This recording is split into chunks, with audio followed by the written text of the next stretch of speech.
In November of 1817, Britain began running out of black cloth. No king had died. No invading army had reached London. The country was mourning a 21-year-old princess who had never worn the crown. Only hours before her death, a bulletin from her home in Surrey had assured the public that she was recovering well after a long labor. By morning, Princess Charlotte was dead. Her baby boy had been stillborn, and 2 generations of the royal future had vanished in a single night. Britain would eventually find another heir. What it could not recover was the young woman whose entire life had been arranged for the crown, just as she was beginning to build a life of her own. The mourning reached far beyond palaces and aristocratic drawing rooms. Shops closed. The Royal Exchange, the law courts, and the docks suspended business. Gambling houses reportedly shut their doors on the day of her funeral. People who could not afford proper mourning clothes tied strips of dark fabric around their arms. Linen drapers struggled to meet the demand for black cloth. Charlotte had been seen by most of these people only in portraits or from a distance as her carriage passed. Yet the grief felt startlingly personal. One contemporary compared it to every household in Britain losing a favorite child. That reaction makes little sense if Charlotte is remembered only as another name in a royal family tree. She had been born the sole legitimate child of George, Prince of Wales, the future George IV, and Caroline of Brunswick. She was also the only legitimate grandchild of King George III. Constitutionally, she was the heiress presumptive, expected to inherit after her father, although a legitimate son, born to him, could technically have displaced her. In practical terms, the country looked at Charlotte and saw its future queen. More importantly, many people saw in her something they did not see in her father, a possibility that the monarchy might become warmer, younger, and less consumed by scandal. But the woman Britain treated as a national hope had grown up almost as a stranger inside her own family. Her parents had married for reasons that had little to do with affection. The Prince of Wales needed Parliament's help with his enormous debts, and marriage promised financial relief.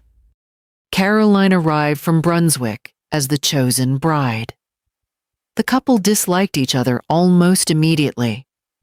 Their marriage produced Charlotte, but it did not produce reconciliation. Soon after her birth, the household fractured, leaving the child caught between 2 parents who would spend years using access to her as part of their own war. This is Crown Secrets and Scandals, where the ceremony matters less than the private price paid behind it.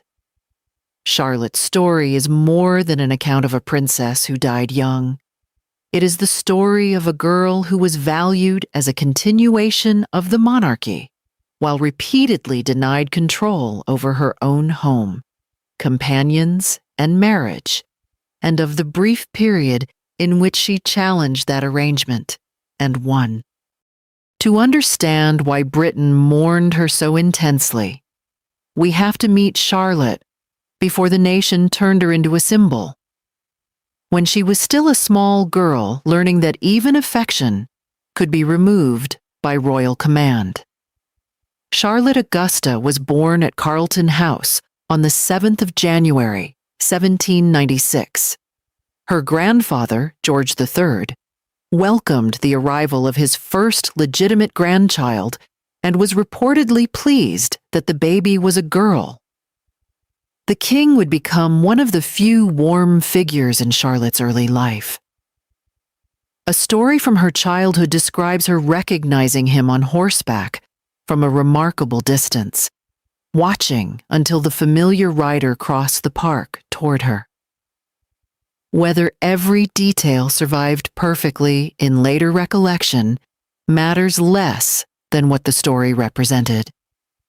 The old king approached, and the child was delighted to see him. The affection of a grandfather, however, could not repair the home into which Charlotte had been born. Her mother established a separate residence, while her father retained legal authority over their daughter. Caroline was permitted visits, but the arrangement ensured that Charlotte belonged primarily to the Prince of Wales's household. She was both the link between her parents and the instrument through which they could wound each other. A disagreement over the child was never only about the child. It was about control, reputation, and which parent could claim the stronger public position. When Charlotte was about 8, her father moved her from Carlton House into Warwick House, a separate establishment next door. The distance was physically small and emotionally enormous. She could live beside her father's palace without sharing his daily life. Her rooms contained governesses, tutors, servants, and attendants, all employed to supervise her.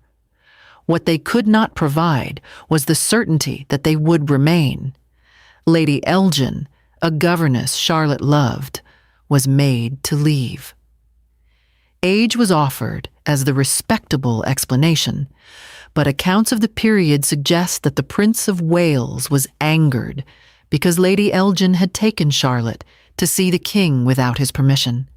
Another attendant could also be dismissed for appearing too friendly with Caroline. The lesson was difficult to miss. Any adult Charlotte trusted could disappear because of a dispute she had not created and possessed no power to resolve. Her father attempted to supply what his presence did not. He gave her presents. Objects arrived where time and attention did not. For a royal child, the gifts could be expensive, but the emotional exchange was familiar enough. Something purchased was expected to stand in for someone absent. Charlotte gradually learned that her father's interest was conditional. He could be pleased by her one day and offended by her independence the next. It was safer not to rely upon his warmth. Yet isolation did not make Charlotte quiet.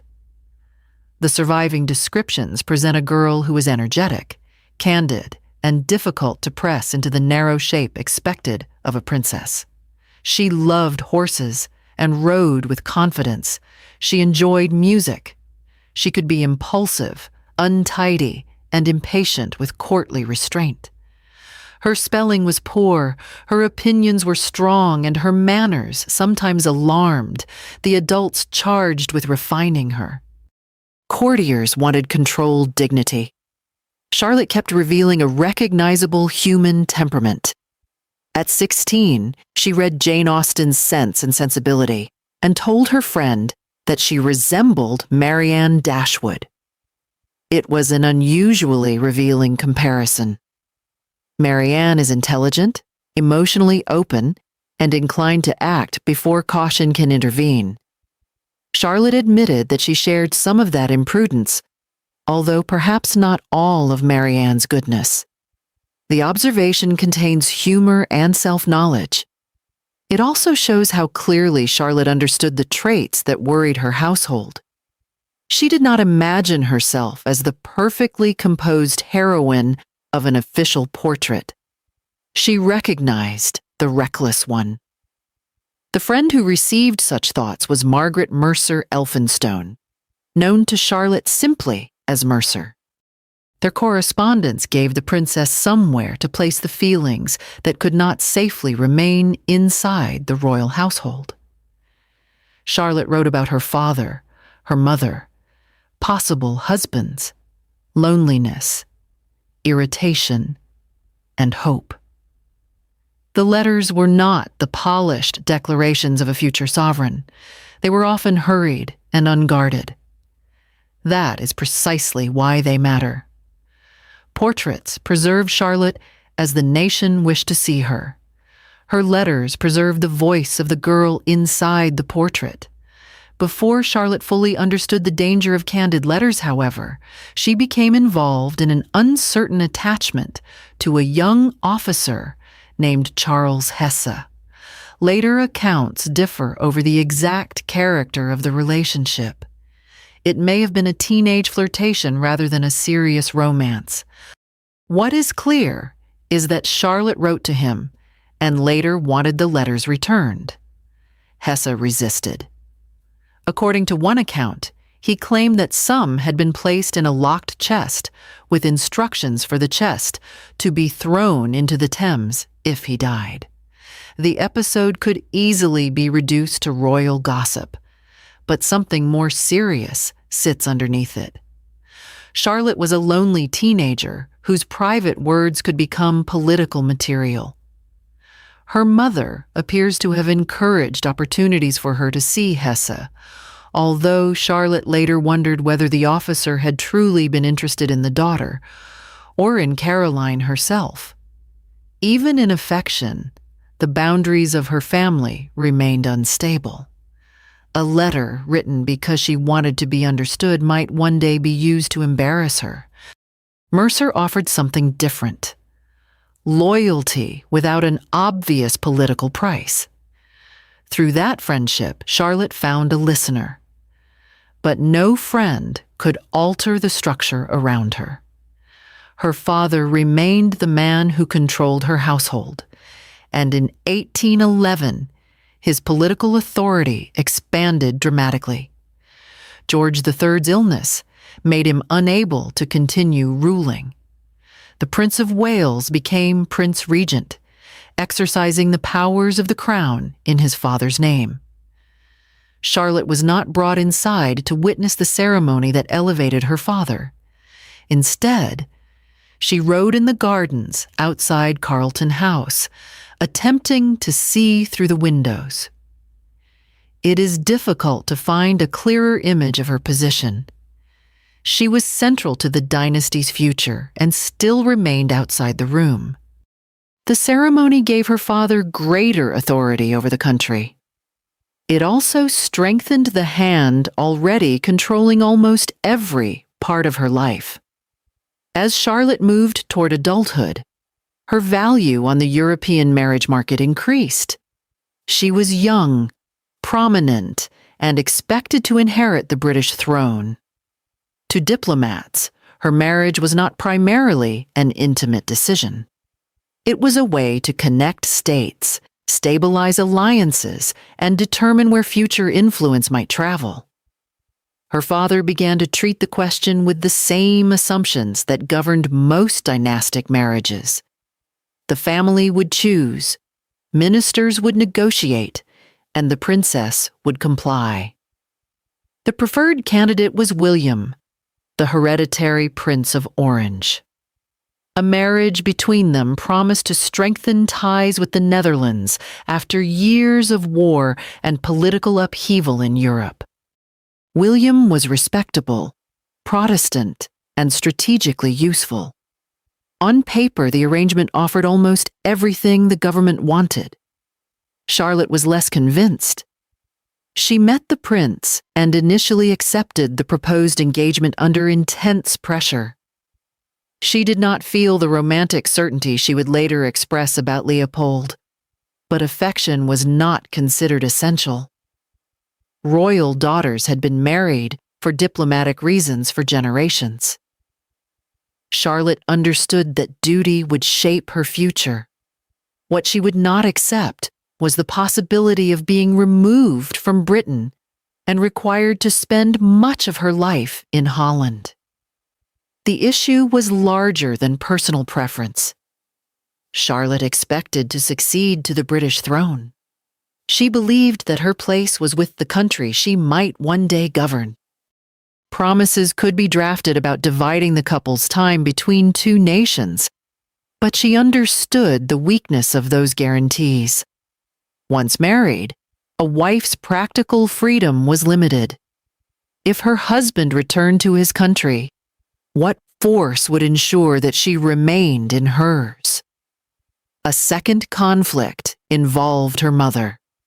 Charlotte insisted that Caroline must be received in the couple's future home. Given the bitterness between Caroline and the Prince Regent, that condition was almost impossible. The Prince of Orange would be asked to welcome a woman whom Charlotte's father regarded as a source of humiliation and scandal. When he would not agree, Charlotte had the reason she needed to end the match. Her refusal was an extraordinary assertion of will. She had not been rejected by the prince.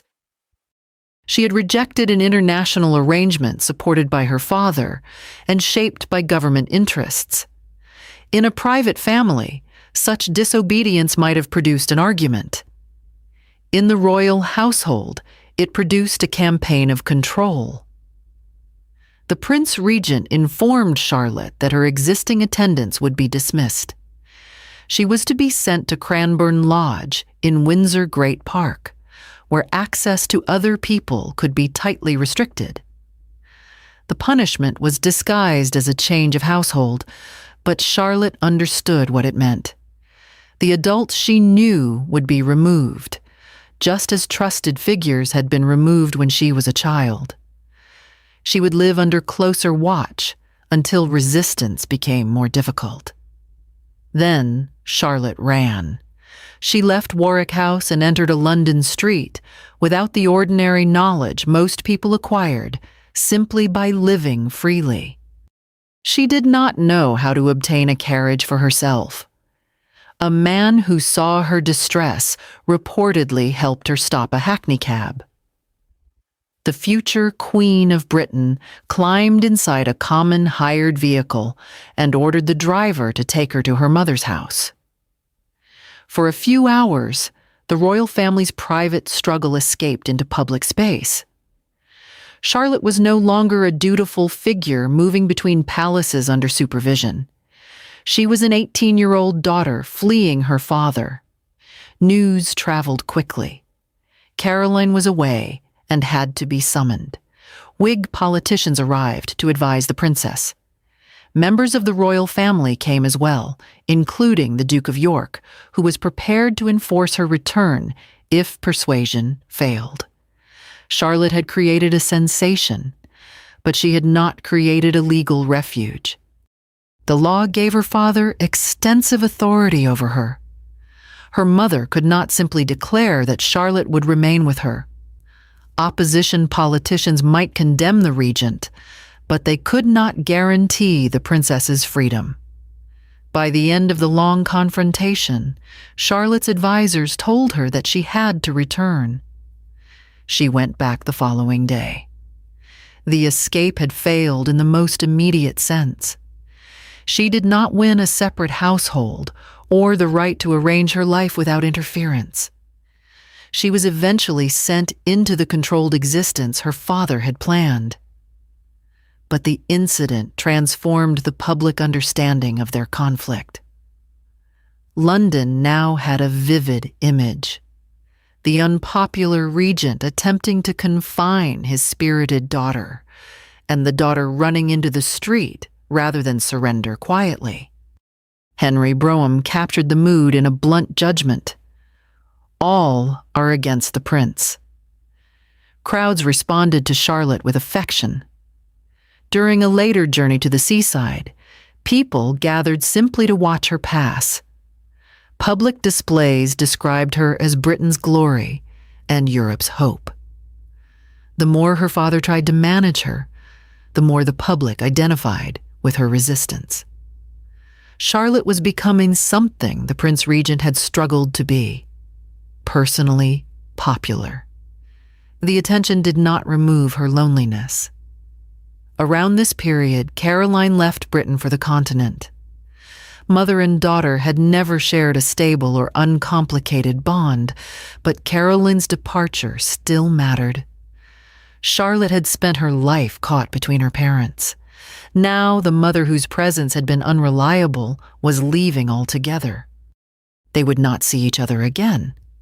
Charlotte had discovered two limits.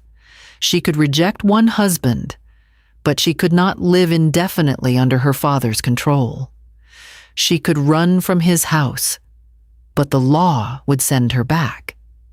There appeared to be only one route into a household that the Prince Regent could not reorganize whenever he wished.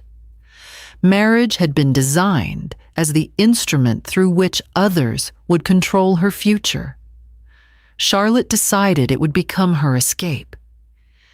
She had already encountered a possible husband. Prince Leopold of Saxe-Coburg was a younger son from a small German duchy, serving at the time in the Russian military. He possessed royal blood and respectable connections, but little money and no throne of his own. Those apparent disadvantages made him less obvious as a political trophy. He was not powerful enough to remove Britain's future queen into a competing royal court. Yet he was suitable enough to be considered. Charlotte and Leopold had met during the crowded season of 1814, when European princes and generals gathered in Britain after Napoleon's first defeat. Their first contact did not instantly settle anything. Leopold behaved cautiously. He understood that proximity to Charlotte could place him inside a dangerous contest between daughter, father, and government. He withdrew rather than pursuing her aggressively.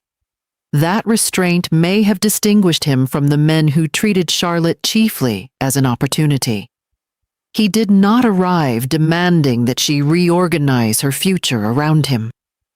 Over time, she returned to the idea of Leopold. After the collapse of the Orange engagement and the restrictions that followed, his name acquired new importance. Charlotte made her preference known. Her father delayed and considered other possibilities, but his daughter had changed. The young woman who had once accepted a diplomatic engagement under pressure had already demonstrated that she could destroy such a plan. Forcing her into another unwanted match risked reopening a public conflict the regent had not won. Eventually, he permitted negotiations with Leopold. When Charlotte was finally allowed to spend time with him in an approved setting, the tone of her letters shifted. The resentment and defensive humor gave way to open excitement. After one meeting, she wrote that she found him charming and went to bed happier than she had ever been. Then she described what she believed lay ahead. Real domestic happiness, like other people. Those final words reveal the scale of her ambition. She was expected to inherit a kingdom, yet what she longed for sounded almost modest. She wanted a husband she had chosen, a home not staffed as a place of confinement, and affection that did not depend on a political bargain. She did not dream of living like a more powerful queen.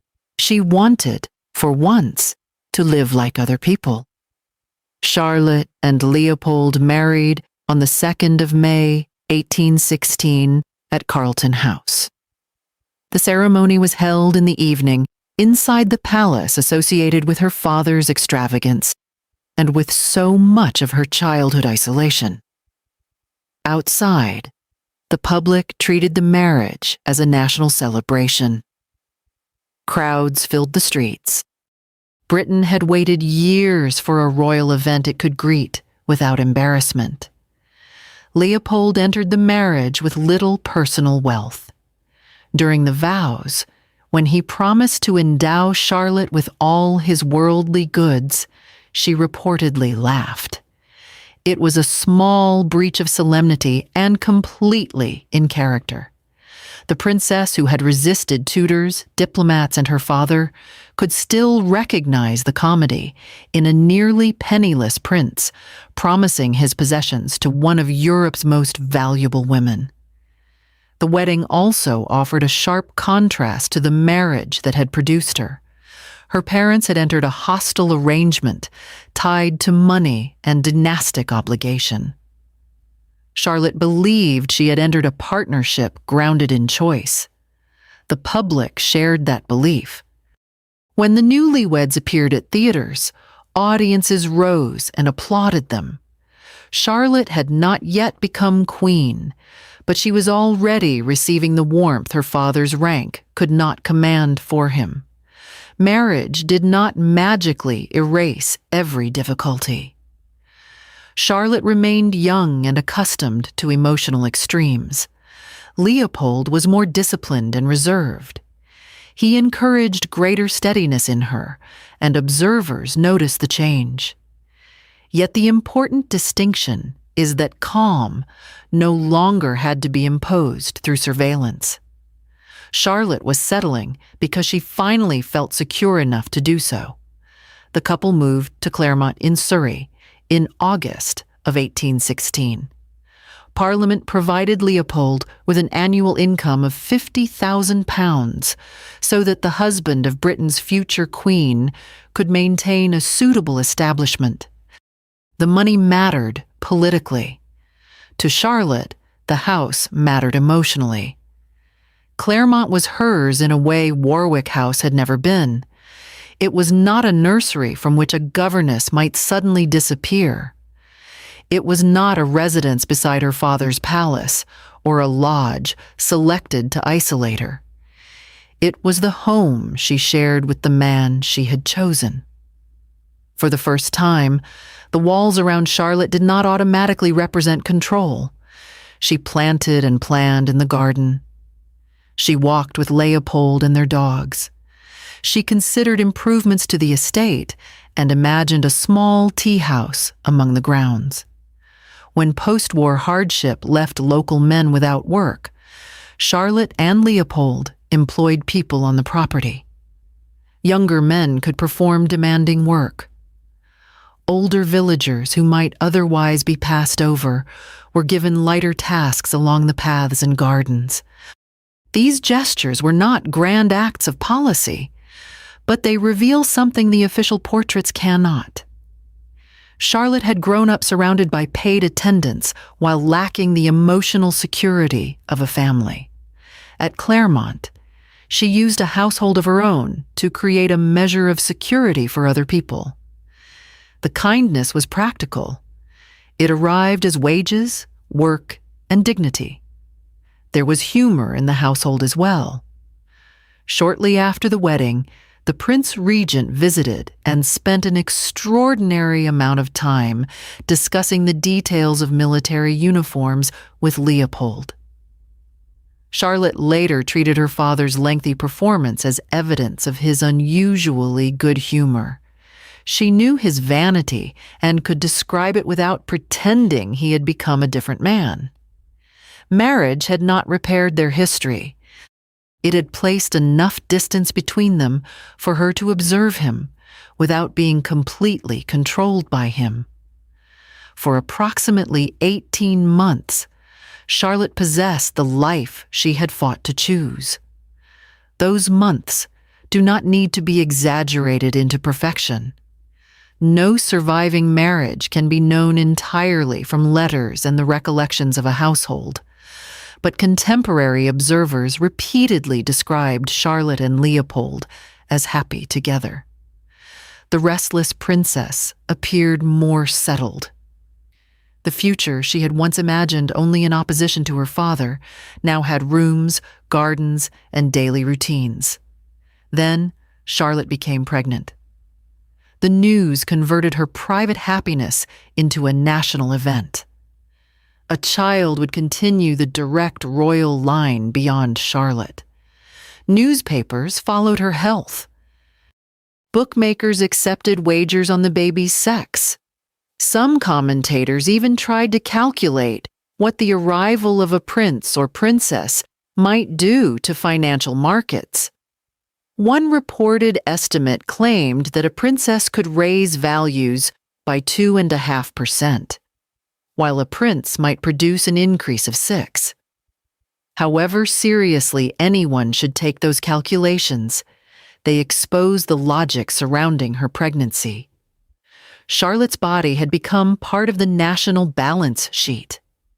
A safe delivery promised political continuity, public celebration, and financial confidence.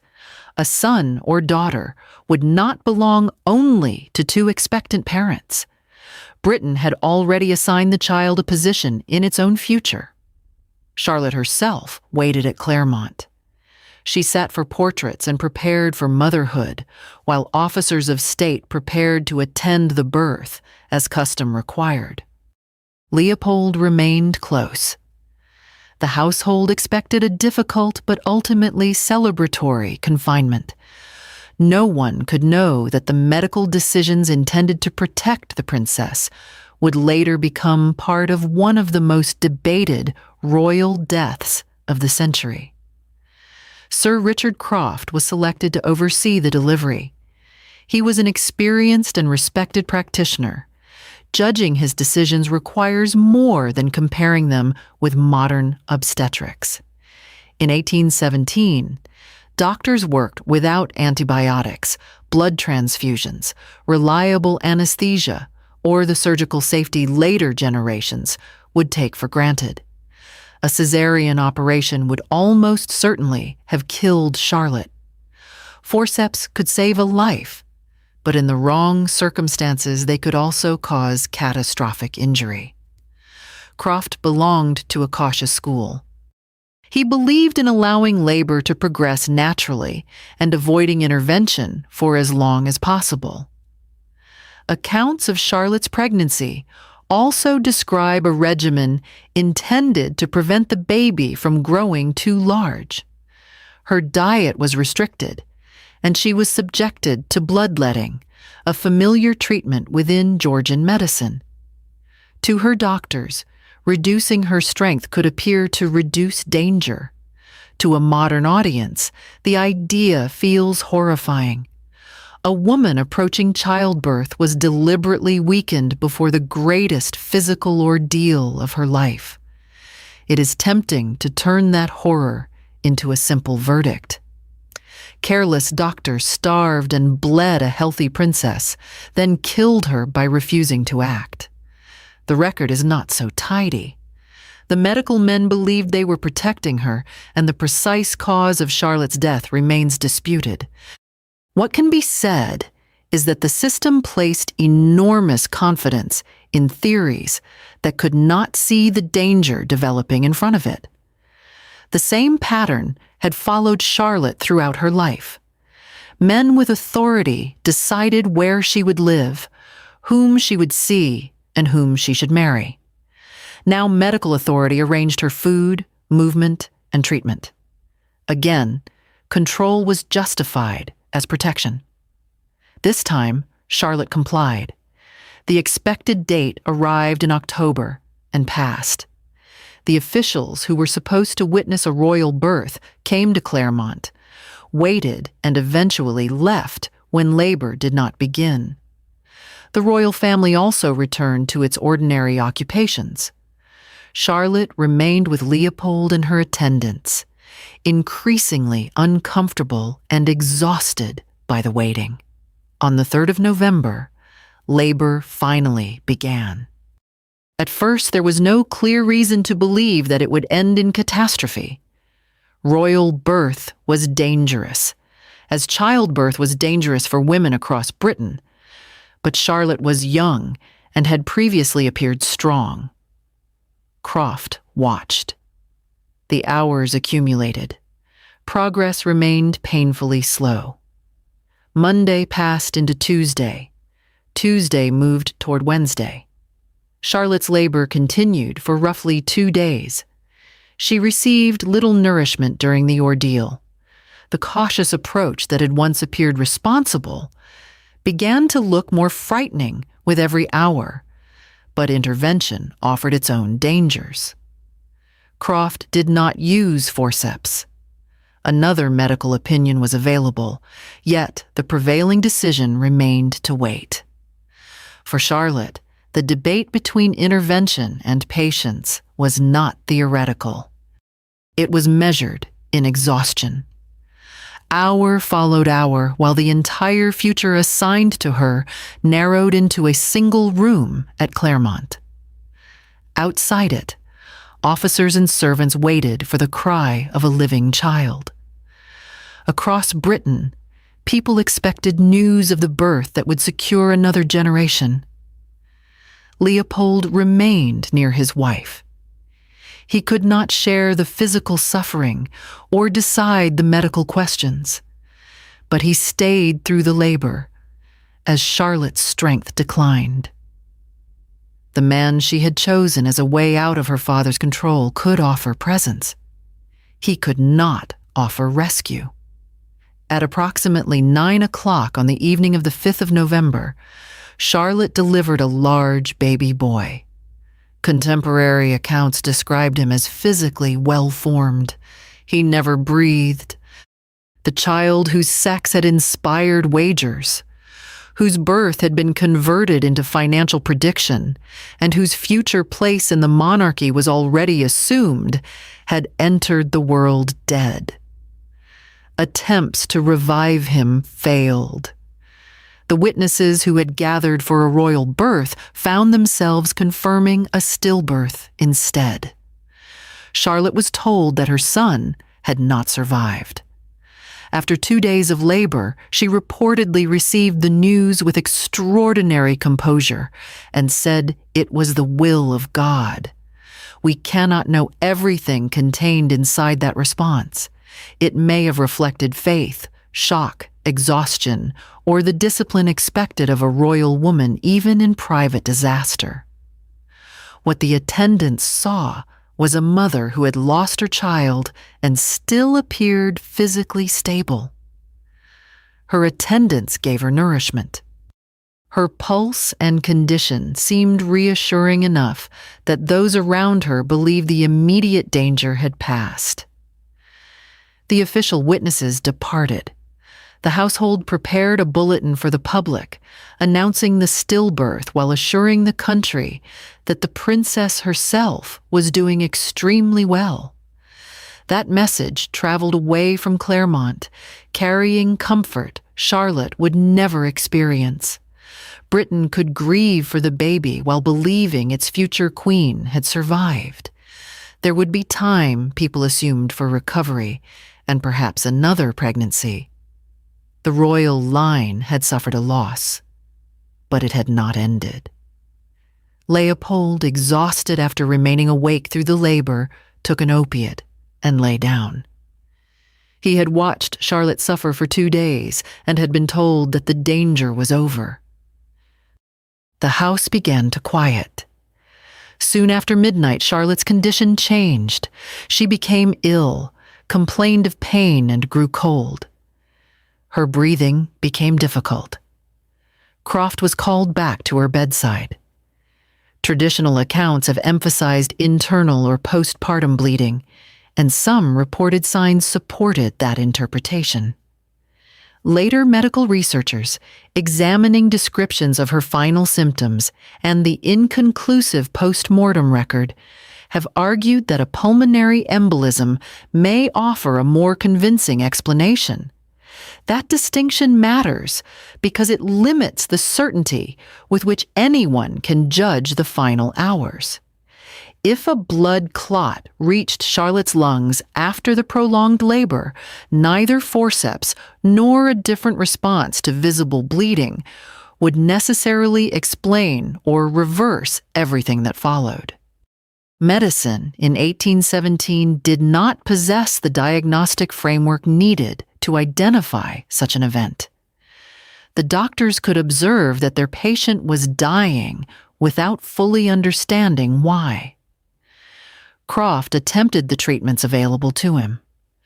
Stockmar, Leopold's physician and advisor, was summoned and asked to wake the prince. Leopold, heavily exhausted and affected by the opiate, was difficult to rouse. Stockmar went first to Charlotte. Her condition was deteriorating rapidly.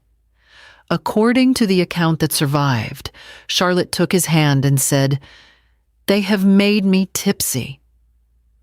It was not a formal last declaration crafted for history. It was a confused remark from a dying young woman whose strength and awareness were slipping away.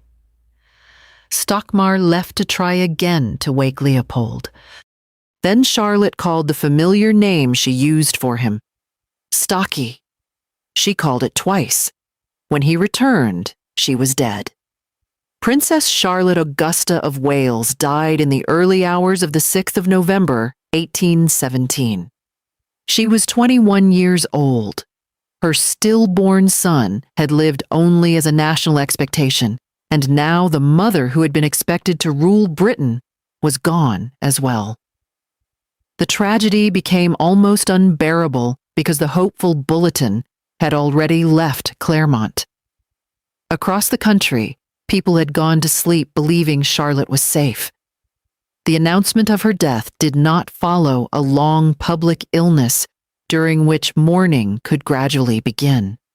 It overturned reassurance. Within a few hours, recovery became catastrophe. Leopold awoke to a life emptied while he slept. His wife was dead. Their son was dead. The household they had created together remained around him, but its purpose had disappeared.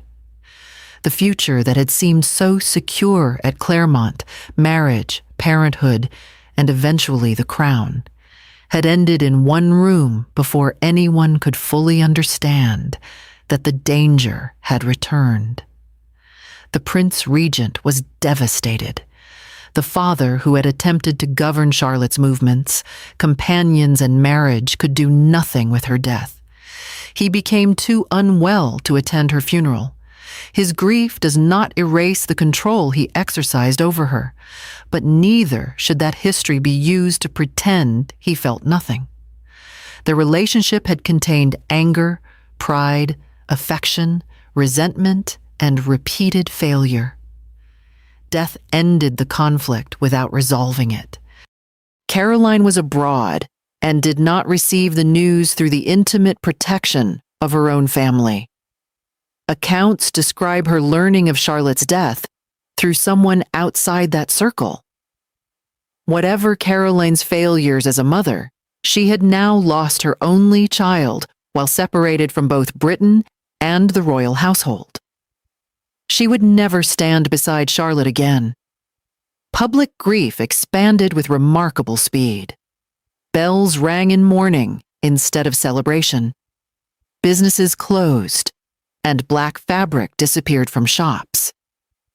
People who had criticized royal extravagance mourned the princess whose position had been created by that same institution.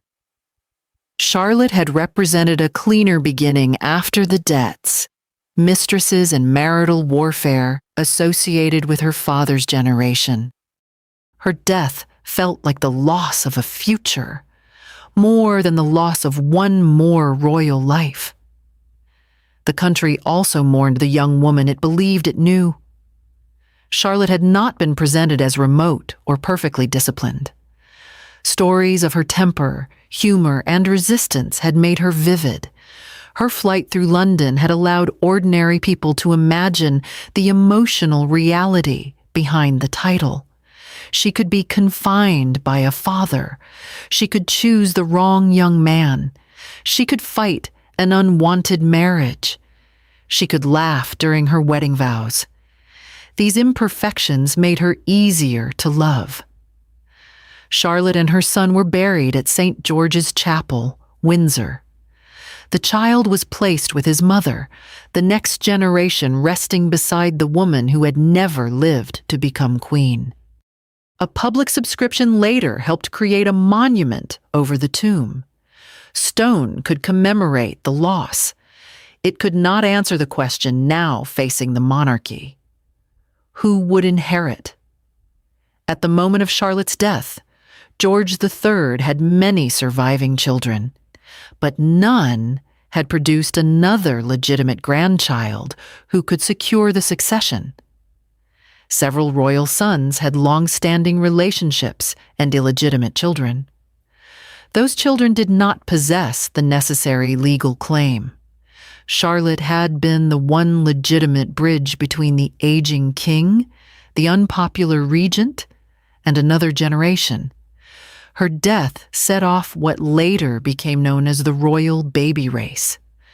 George III's unmarried sons, already middle-aged, suddenly had a powerful dynastic reason to enter approved marriages and produce legitimate heirs. Parliament was asked to consider financial arrangements that would make those marriages possible. The private choices of several princes became an urgent national concern because the princess who had been expected to solve the problem was gone. Among the royal brothers was Edward, Duke of Kent. He married Princess Victoria of Saxe-Coburg-Saalfeld, Leopold's sister. Their daughter was born in May of 1819, 18 months after Charlotte's death. The baby received the names Alexandrina Victoria. She would later abandon the first in public use and become known to history simply as Queen Victoria. Charlotte's death did not place a crown directly onto Victoria's head. The succession still passed through Charlotte's father and then another of his brothers before Victoria inherited in 1837. The connection is nevertheless unmistakable. Without the crisis created in 1817, the marriages that followed might not have taken place in the same way or with the same urgency. Victoria's path to the throne opened through the absence Charlotte left behind. This is the paradox at the center of her story. Charlotte is frequently remembered because her death helped make another queen possible. Her significance is explained through the reign she did not live to see. But reducing her to a missing step before Victoria repeats the treatment Charlotte endured during her lifetime. Once again, she becomes valuable chiefly for what her body and position provided to the dynasty. Her own life deserves a different measure. Charlotte had grown up in a household where adults treated her as leverage. She had been separated from people she trusted, offered gifts in place of affection, and prepared for a diplomatic marriage. Yet she did not remain passive. She rejected the Prince of Orange. She fled into London. She endured the consequences of returning. Then she persisted until she was permitted to marry Leopold. The happiness at Claremont was brief, but brevity does not make it unreal. For 18 months, Charlotte experienced the domestic life she had described in her letters. She chose her husband. She arranged her rooms and gardens. She offered employment to people around the estate. She built routines that belonged to her rather than to her father's court. Then medical disaster and biological chance closed that life with brutal speed. The public looked for someone to blame. Sir Richard Croft became the most obvious target. He had supervised the prolonged labor and declined to use forceps. To grieving observers, restraint looked like negligence. Yet the post-mortem examination did not establish a simple cause, and the Prince Regent himself refused to condemn Croft. Modern medical discussion remains divided between hemorrhage and pulmonary embolism. Either way, Charlotte's labor took place within a medical world, unable to diagnose or treat many complications now considered emergencies. Croft did not escape the aftermath. 3 months later, while attending another difficult confinement, he took his own life. His death completed what later writers called the triple obstetric tragedy: the child, the mother, and the physician. It is possible to criticize the limits and assumptions of Georgian medicine without pretending that Croft understood the event as a modern doctor would. He had entered Claremont responsible for the most closely watched birth in Britain. He left carrying a result that neither public judgment nor private reflection allowed him to put down. Leopold carried a different grief. He later became the first king of the Belgians, advised his niece Victoria, and built another royal life. Duty continued even after the future he had expected, with Charlotte disappeared. But those who knew him believed the loss remained fundamental. In old age, he reportedly acknowledged that he had never recovered the particular happiness of his short marriage. At Claremont, Charlotte's personal belongings were left where she had placed them. Her cloak, bonnet, boots, and watch became traces of an interrupted routine. The decision to preserve the room could not suspend time, but it expressed the refusal to treat her death as an ordinary change in a royal household. Everything remained ready for a woman who would not walk through the door. Those objects bring the story back from succession law and national mourning to the scale of a single life. Britain eventually obtained another young queen. The monarchy survived, and the name Victoria came to define an era. History repaired the line of succession. It never replaced Charlotte.